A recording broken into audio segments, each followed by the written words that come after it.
Bienvenue dans ce nouveau numéro d'Un œil sur l'horreur. Je suis allé voir Megan, la poupée à l'intelligence artificielle aussi chère qu'une voiture. Eat the toppings, Katie. Research shows if you force a child to eat vegetables, they'll be less likely to choose those foods as adults. Is that so? Yes, experts say. Megan, turn off. I thought we were having a conversation. Oui, parce que qu'on se le dise, Megan, c'est bien le jouet du futur, le jouet que tout le monde attendait.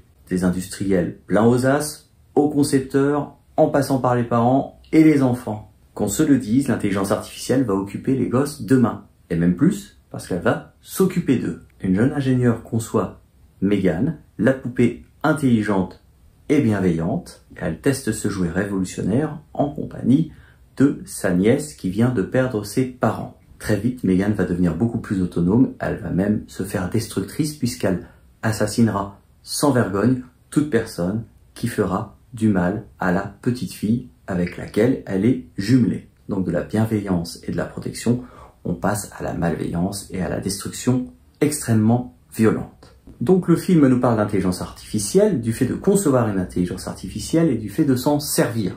Intelligemment? Pas toujours. L'air de rien, le film nous parle des écrans nounous et de la facilité pour beaucoup de parents d'utiliser l'hyperconnectivité actuelle pour occuper les enfants et quelque part avoir la paix ou alors pouvoir faire autre chose.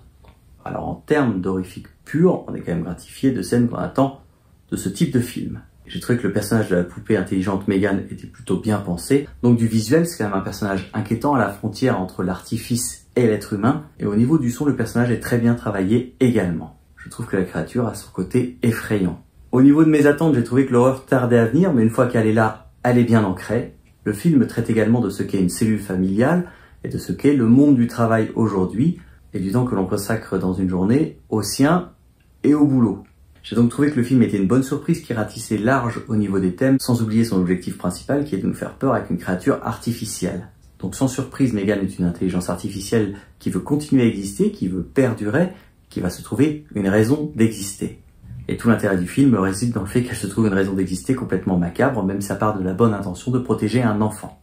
Donc dans l'ensemble, même si les meurtres horrifiques tardent un peu à arriver, le rythme est bon. Et en ce qui me concerne, j'ai passé un bon moment, même si le film n'a en soi rien d'innovant, il est quand même très efficace.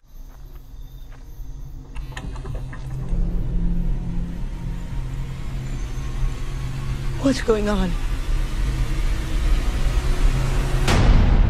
What are you?